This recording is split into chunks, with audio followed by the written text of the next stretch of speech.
ये जो आदिवासियों का जो आप हुजूम देख रहे हैं ये फिरायलाल चौक का है।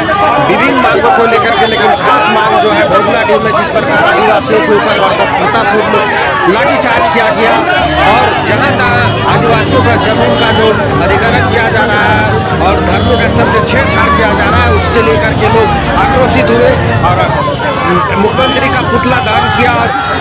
काफी लोग गुस्से में नजर आए और मुख्यमंत्री को लेकर के बड़ी बड़ी बातें कही। आदिवासी विरोधी जो चेहरा था वो सामने नजर आ रही है और उन्होंने जो जिनके बदौलत आज 28 में से 27 जो सीटें जो जीत के आदिवासी के बदौलत गए हैं, उनके बदौलत सत्ता में काबिज हैं। और जिस तरह से आदिवासियों पर लाठीचार्ज उन्होंने किया है वो कहीं से भी माफ के योग्य नहीं है।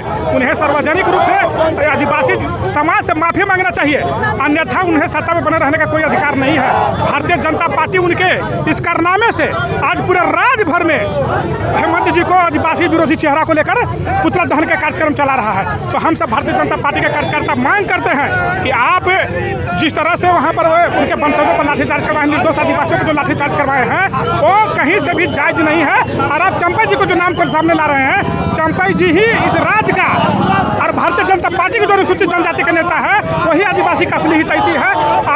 आपका जो घटना से प्रमाणित होता है कि आपने आदिवासियों के साथ दोहन किया, आदिवासियों के ऊपर लाठीचार्ज करवा के उनके सिंधु कान्हू के जो वंशज थे, जो सिंधु कान्हू ने अंग्रेजों को छक्का छुड़ाया था, उनके पूर्वजों पर, उनके वंशजों पर आपने लाठीचार्ज करवाने का काम किया है। और कहीं भी आदिवासी समाज आपको माफ करना नहीं जाने रही है। और आने वाले समय में इस राज्य के आदिवासी आपको अब सबक सिखाने के लिए सड़क पर उतर चुके हैं। इस देश में सभी लोगों का स्वतंत्रता है, कौन व्यक्ति किस दल में जाएंगे वो कोई मायने नहीं रखता है। लेकिन जिस तरह से उनके पूर्वजों को पुष्पांजलि करने से रोका गया, उन्हें कार्यक्रम स्थल पर जाने से रोका गया, तो कहीं ना कहीं आदिवासी विरोधी जो हेमंत जी का जो चेहरा है वो उजागर हुआ है। और हम सब मांग करते हैं हेमंत सोरेन जी से कि आप सार्वजनिक रूप से माफी मांगे, अन्यथा आपको गद्दी में बने रहने का कोई अधिकार नहीं है। आपका जो चेहरा था वो जग जाहिर हो चुका है। कुछ लोग आज पकड़ा है जो चंपई सोरेन से जोड़ा जा रहा है उनका नाम। देखिए एन कन प्रकरण अब सामने आएगा, लेकिन कहीं से भी भारतीय जनता पार्टी का कोई संलिप्तता नहीं है। सारे लोग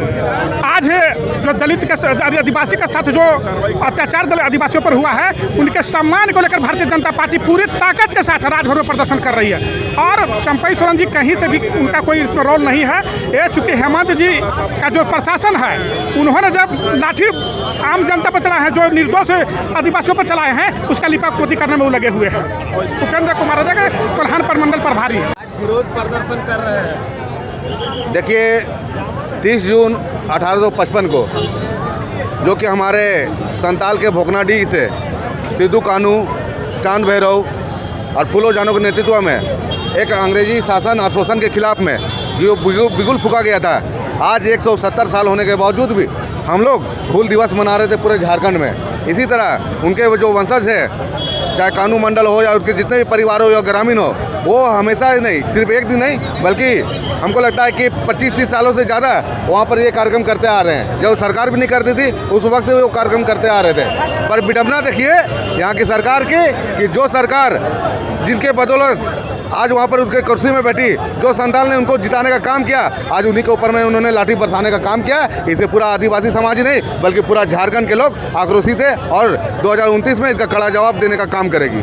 कुछ लोग आज पकड़ा है, पुलिस पकड़ा है, वो जोड़ा जा रहा है चंपई सोरेन का आदमी थे। देखिए जब ये सरकार अपनी निकामी को छुपाने का काम करती है तो भोले वाले आदिवासियों को ये टारगेट करती है। आप इसका जीता जागता उदाहरण देख सकते हैं कि जो हमारे यहाँ पर नगड़ी में लापुंग में यहाँ पर जो घटना घटी थी, वहाँ पर झूठ मूठ का आदिवासियों को आतंकवादी और उग्रवादी बोल के उनको झूठे कैसे फंसाया गया था। आप देख सकते हैं सिरमटोलीला मामला में जहाँ पर 4 महीने से आंदोलन कर रहे थे अपने हक अधिकार, अपने धरोहर के लिए, उनके ऊपर भी झूठा केस लगाने का काम किया। आप देख सकते हैं 9 जून को यही समाधि स्थल में जहाँ पर आदिवासी समाज की महिलाएँ वहाँ पर पूजा पाठ करने गई थी, श्रद्धा सुमन अर्पित करने गई थी भगवान बिरसा मुंडा को, उनको भी पकड़कर गाड़ी में बैठाने का काम किया था। आप देख सकते हैं कि हमारे नगरी में जहाँ पर एकड़ों एकड़ जमीन अभी खेती बाड़ी का समय है, वहाँ पर महिलाएं रो रही है, कांद रही है कि हमें हमारा ज़मीन में खेती बाड़ी करने दो। पर यहाँ की सरकार वहाँ पर रिम्स 2 के नाम से जो आदिवासियों की ज़मीन छीनने का काम करी है। तो किस हक से ये सरकार यहाँ पर बैठी है? मैं आप लोग से और पूरे झारखंड से आह्वान करता हूँ कि ऐसे सरकार को आने वाले दिनों में हम लोग उखाड़ फेंकने का काम करेंगे। परिचय बता दीजिए। रवि मुंडा,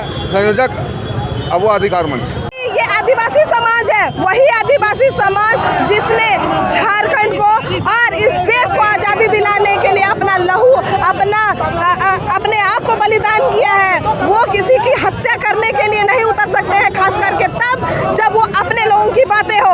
हाँ, मैं ऐसा मान सकती हूँ कि उस बीच में मुखौटा पहन के कोई बीच में घुस गया और वही आदिवासी समाज को और जो सिद्धू कानू के वंशजों को आपको फंसाने का कार्य कर रहा है। बस मैं इतना ही कहना चाहती हूँ कि इसकी जांच होनी चाहिए कि आखिर किसके आदेश पर ये सारी चीजें हो रही हैं और किसके आदेश पर आदिवासियों पर इतने अत्याचार हो रहा है। ये जांच का विषय है। सहयोग कीजिएगा जांच में। सहयोग करने के लिए हम लोग तैयार हैं। सरकार सहयोग लेती कब है? ये तो सहयोग लेने के बजाय हमेशा तानाशाही रवैया अपनाता है। हमेशा जब आदिवासियों के हित की बात होती है तो अपना तानाशाही रवैया से कभी आदिवासियों को ठगने का काम करता है, कभी पिटवाने का काम कभी करता है। आप बताइए, कल जब वहाँ पर सिद्धू कानू के चरणों में लोग पुष्प अर्पित करने जा रहे थे, श्रद्धांजलि अर्पित करने जा रहे थे और वीर सिद्धू कानू के लोग वीर गाथा की कसमें खा रहे थे, वैसे स्थान पर उनके वंशजों को दौड़ा कर मारना ये झारखंड सरकार के तानाशाही रवैये का परिचय है। प्रदर्शन देखने को मिल रहा है, आज दूर पहुंचे आप लोग। लगातार मुख्यमंत्री आदिवासी समाज के उल्टा पलटा काम कर रहे हैं, सब आदिवासी विरोधी काम कर रहे हैं। आप कल देख रहे हैं भोगनाडीह में गोली और लाठी चलवा दिया है। हम लोग गए थे माला पहनाने के लिए, पूरे झारखंड उत्साह का माहौल था कि हमारे वीर जो है सिद्धू कानू, चांद भैरव, फूलो झानो जो अंग्रेज़ों से लोहा लेकर के सेठ साहूकारों से लड़ करके शोषण और अत्याचार के विरुद्ध में लड़ाई लड़ा।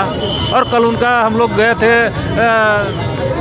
जो है हूल दिवस में माला पहनाने, और उधर सूचना मिल रहा है कि भोगनाडीह में गोली और बम चल गया। कल शहीदों के परिवारों को, उनके वंशजों को सम्मानित करने का दिन था, उसको फूल माला पहनाने का दिन था, नौकरी पेशा देने का दिन था, लेकिन क्या मिला? सरकार के तरफ से उनको अपमान करने का काम हुआ है। क्योंकि सिद्धू कानू, फूलो झानो, ये लोग पूरे परिवार के सहित अंग्रेजों के विरोध में पूरे परिवार ने बलिदान दिया।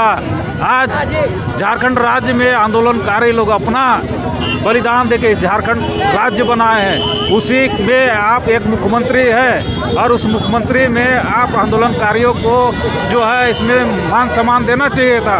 आपके पापा जी भी जो है आंदोलनकारी रहे हैं और आप उसका बेटा है, और एक आंदोलनकारी का बेटा को आपका आंख में खटक रहा है। मंडल मुर्मू भी वंशज जो है सिद्धू कानू मुर्मू के वंशज थे, उनको मान सम्मान मिलना चाहिए था, लेकिन वो राजनीतिकरण करके सबसे पहले हम पूजा पाठ करेंगे, इस तरह का भावना लेकर के ईगो में लेते हुए इस तरह का घटना को अंजाम दिया है। लेकिन हम कहना चाहते हैं ये परंपरा, आदिवासी परंपरा संस्कृति में रहा है कि जो वंशज रहते हैं, जो जिसके वंशज रहते हैं जो शहीदों के, वो पहले अपने घर में अपने तरीके से पूजा पाठ करते हैं, उसके बाद जो है सामाजिक संगठन के लोग, राजनीतिक संगठन के लोग करते हैं। लेकिन ये तो देखा देखी, मतलब पहले कौन, पहले हम कि आप वाला राजनीति करके जो है इसको बदनाम करने का काम किया है। तो ये जो दिन है आदिवासी कभी भूलेगा नहीं, और आने वाले दिन में आदिवासी माकूल जवाब देगा इसको। आज देखिए बहुत तरह का लोग गया, इसमें मैं टिप्पणी नहीं करना चाहूँगा, लेकिन जो मेन घटना घटा जो आदिवासियों के साथ में हुआ है, लाठियाँ बरसाई गई और उसमें जो है आंसू गैस छोड़े गए, मैं उनका बात करना चाहूँगा। मैं पूरे समाज का जो है वो ठेका लेके हम नहीं रखे हैं, लेकिन जो घटना घटता है जो संवैधानिक रूप से नहीं होना चाहिए था, ऐसे इसका हम लोग विरोध करते हैं और इस तरह का घटना भविष्य में ना हो, इसके लिए सोचना चाहिए। फूलचंद तिर्की, केंद्रीय सरना समिति केंद्रीय अध्यक्ष।